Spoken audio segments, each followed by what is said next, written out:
Salam sejahtera kepada semua rakyat Malaysia. Saya adalah Nelson, seorang yang mempunyai kelalan burung apabila yang merupakan seorang aktivis masyarakat yang terkenal yang melawan pemerintahan kleptokrasi. So, hari ini saya nak membuat satu kenyataan benar yang apa yang telah berlaku di negara ini. Datuk Zuraida tidak sesuai menjadi menteri sebab dia kurang ajar dan biadab mengajar yang di-Pertuan Agong undang-undang apa yang perlu dibuat yang mencabar ditahan yang di-Pertuan Agong dan institusi Raja-Raja Melayu. Sebenarnya, Datuk Zuraida sendiri adalah seorang bekas menteri yang bermaharajalela yang tidak mahu mengikuti undang-undang dan telah salah guna kuasa dan kedudukan yang berkemungkinan besar cuba tutup kes jenayah skandal pelemahan terbesar di Malaysia dan skandal kleptokrasi apung balik ataupun loti canai undang-undang yang pusing itu undang-undang UBBL di Malaysia sejak kemerdekaan 1957 yang melibatkan keselamatan dan nyawa 568 keluarga kompleks BNC Timor. Hari ini saya sebagai aktivis masyarakat yang terkenal dan juga yang selaku pemimpin 568 keluarga kompleks BNC Timor sejak tahun 2017 ingin membuat kenyataan ini melalui video ini terhadap bekas Menteri Perumahan dan Kerajaan Tempatan Datuk Zuraida Kamaluddin kerana telah menghina Seri Paduka Bangunan yang di-Pertuan Agong. Saya telah melihat satu video di YouTube hari ini selama 1 minit 5 saat.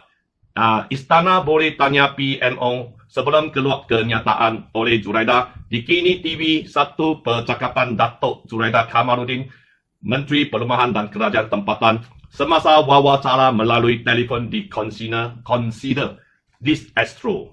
Kenyataan Datuk Zuraida menegaskan bahawa yang di-Pertuan Agong perlu mendapatkan penjelasan daripada Kabinet terlebih dahulu sebelum Bagindan mengeluarkan titah adalah biadab dan kemungkinan besar melibatkan diri dalam satu bentuk penderhakaan. Tindakan ini berdasarkan kenyataan Seri Paduka Bagindan yang di-Pertuan Agong Sultan Abdullah Riayat Tuding Al-Mustafa Bilasah yang telah menjahirkan rasa amat berduka cita Bagindan di atas pembatalan ordinan darurat pada 21 Julai yang tidak mendapat berkenan terlebih dahulu daripada Bagindan. Kenyataan Datuk Zuraida ini jelas telah membelakangkan undang-undang negara dan tindakan yang memudaratkan demokrasi berparlimen dengan secara jelas membuat kenyataan yang tidak tepat di media awan yang bercanggah yang telah mengelilukan Dewan Rakyat dan Dewan Negara Malaysia ini. Adakah kenyataan di sosial media ini Datuk Zuraida lupa atau sengaja mengundang ketegangan dengan pihak istana? Yang di-Pertuan Agong telah memanggil Peguam Negara dan Menteri Undang-Undang serta telah memberi nasihat supaya ordinan darurat dibahaskan di Dewan Rakyat. Akan tetapi, nasihat Bagindan telah diputarbalikkan oleh Datuk Zuraida dengan niat jahat yang cuba memalukan Bagindan dengan satu wawancara. Datuk Zuraida telah memperlekehkan kebijaksanaan yang di-Pertuan Agong di dalam titah berkenan pembatalan ordinan darurat yang perlu dibahaskan di Dewan Rakyat dan Dewan Negara bagi memenuhi perkara 150 kolom 3 Perlembagaan Persekutuan. Sebagai pengetahuan saya, hanya ada 2 saja kaedah saja yang boleh membatalkan ordinan darurat, iaitu perkenan yang di-Pertuan Agong dibahas di Dewan Rakyat dan Dewan Negara. Di sini jelas bahawa tindakan kerajaan yang telah membatalkan dululah ordinan darurat sebelum ini adalah salah dan bertentangan dengan Perlembagaan Persekutuan. Kenyataan Datuk Zuraida dalam wawancara bahasa Inggeris di Consider This di Astro telah menggambarkan seolah-olah beliau tidak tahu perlembagaan dan peruntukan yang ada. Menurut kenyataan Datuk Zuraida, yang di-Pertuan Agong perlu mendapatkan penjelasan daripada Kabinet terlebih dahulu sebelum mengeluarkan titah adalah perbuatan yang sangat biadab dan tidak berpijak di bumi nyata. Kenyataan beliau telah mencerminkan beliau tidak menghormati kedudukan yang di-Pertuan Agong di dalam perlembagaan dan yang penting sebagai ketua negara yang sayangi oleh semua rakyat Malaysia. Sehubungan ini dengan itu, sebagai rakyat Malaysia yang berpegang kuat kepada rukun negara yang taat setia kepada negara dan raja-raja Melayu, saya mengesah agar suatu siasatan dibuat dan tindakan diambil atas kenyataan yang biadab dan melampau batas oleh polis di Raja Malaysia. Tindakan tidak berperlembagaan ini dilihat dengan jelas telah menghina Yang di-Pertuan Agong dan institusi Raja-Raja Melayu dan juga Kemudian Parlimen Malaysia dan ahli Parlimen tidak ada kekebalan menghina atau mempermainkan nama baik Yang di-Pertuan Agong dan Majlis Raja-Raja Melayu walau dalam apa-apa keadaan pun. Selain daripada Datuk Zuraidah cuba menghina Raja-Raja Melayu sebagai seorang bekas Menteri Perumahan, Datuk Zuraidah kemungkinan besar telah melibatkan diri dalam kes jenayah yang cuba menutup skandal penipuan yang terbesar yang dilakukan oleh Jabatan Bomba Malaysia dan Lembaga Arkitek Malaysia yang dibawa kuasa Menteri Perumahan yang merupakan pemerintahan kleptokrasi yang nyata dan ada bukti yang kukuh yang cuba memperjudikan nyawa 500 keluarga Kompleks BNC Timur yang menjadi mangsa atas penipuan kroni-kroni kleptokrasi Datuk Zuraidah. Kawalan-kawalan atas jenayah yang serius atas perbuatan Zuraidah sebagai bekas Menteri Perumahan telah jelas dan ada niat jahat yang mencabar tita Yang di-Pertuan Agong yang juga merupakan menteri yang biadab dan tidak memahami konsep raja berperlembagaan. Keadaan yang lebih kritikal semasa dia menjadi Menteri Perumahan telah membenarkan pegawai khas dia yang menjadi Eksekutif Director Pemaju yang bersekukuh dan bersubahat pemaju Kompleks BNC Timur yang memperjudikan nyawa 568 keluarga sehingga hari ini. Pegawai khas Zuraidah kemungkinan besar telah melanggar Undang-Undang Kanun Keseksaan dan juga CBT pecah amanah jenayah yang serius. Oleh itu, rakyat tidak mahu seorang yang biadab dan kurang ajar kepada institusi Raja-Raja Melayu dan juga pecah amanah yang menderhakakan terhadap 568 keluarga. Semasa menjadi keselamatan 568 keluarga menjadi bekas Menteri Perumahan yang bekas Menteri Perumahan yang merupakan contoh ibu kleptokrasi di negara ini dilantik semula sebagai Menteri Kabinet baru.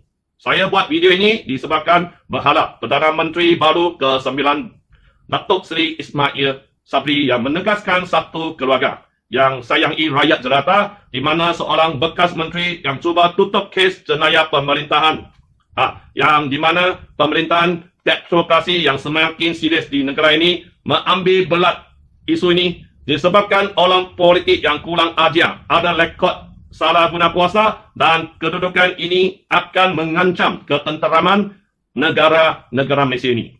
Rasuah dan pentadbiran kleptokrasi adalah musuh negara. Kemarin, pada 23 hari bulan Ogos 2021, Sultan Selangor Sultan Sarafuddin Idrisa menjahirkan rasa duka cita apabila masih ramai dalam kalangan ahli politik dan penjawat awan di Selangor yang terlibat dengan amaran rasuah biarkan sudah berkali-kali diberi peringatan. Dalam ucapan pembukaan sidang Dewan Undangan Negeri Selangor, baginda menitahkan agar Suruhanjaya Pencegah Rasuah Malaysia terus menjalankan siasatan menyeluruh bagi membersihkan Selangor dari amaran rasuah. Selangor ataupun negara ini dari amaran rasuah.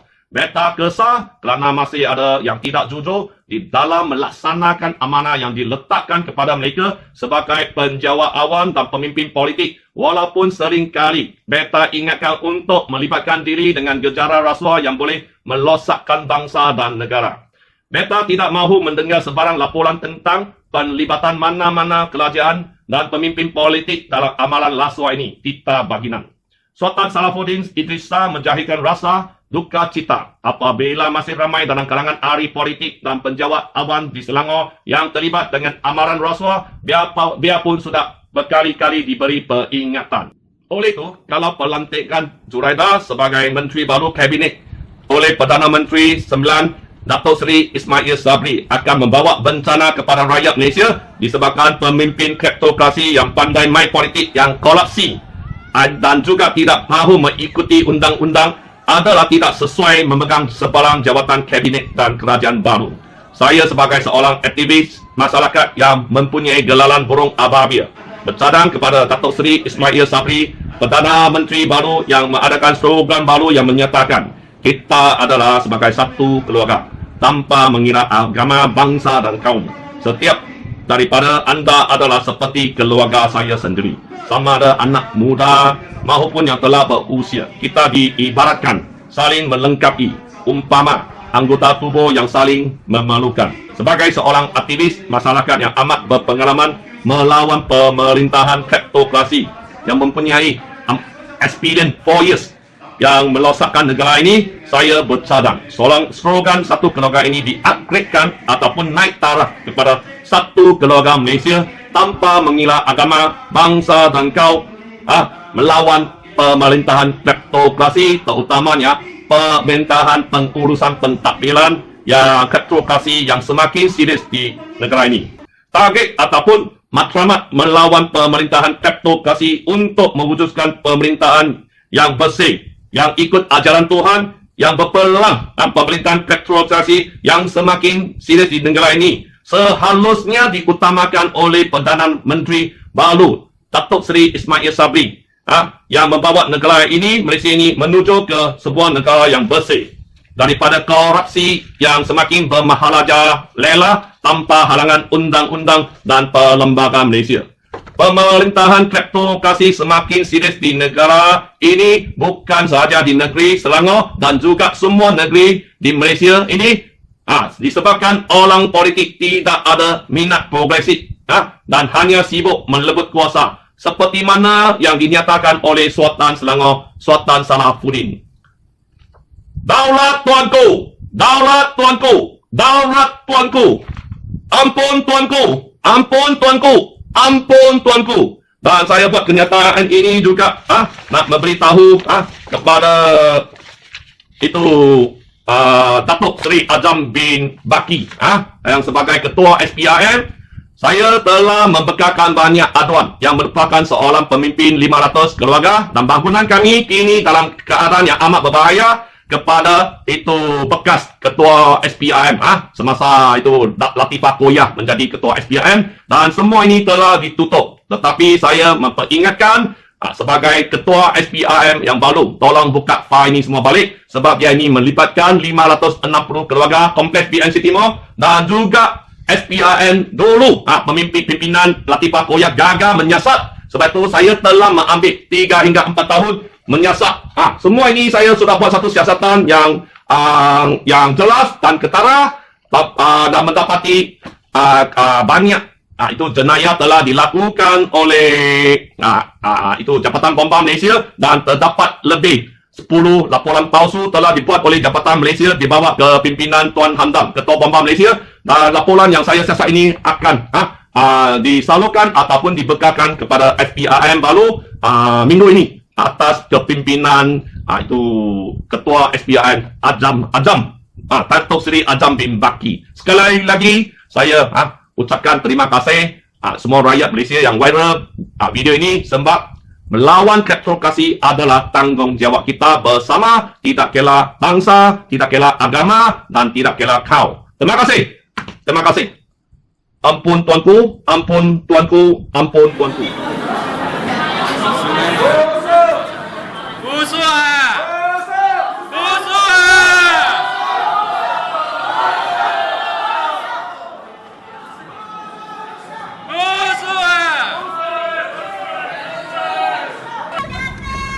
Dewan Jasik! Dewan Jasik! Dewan Jasik!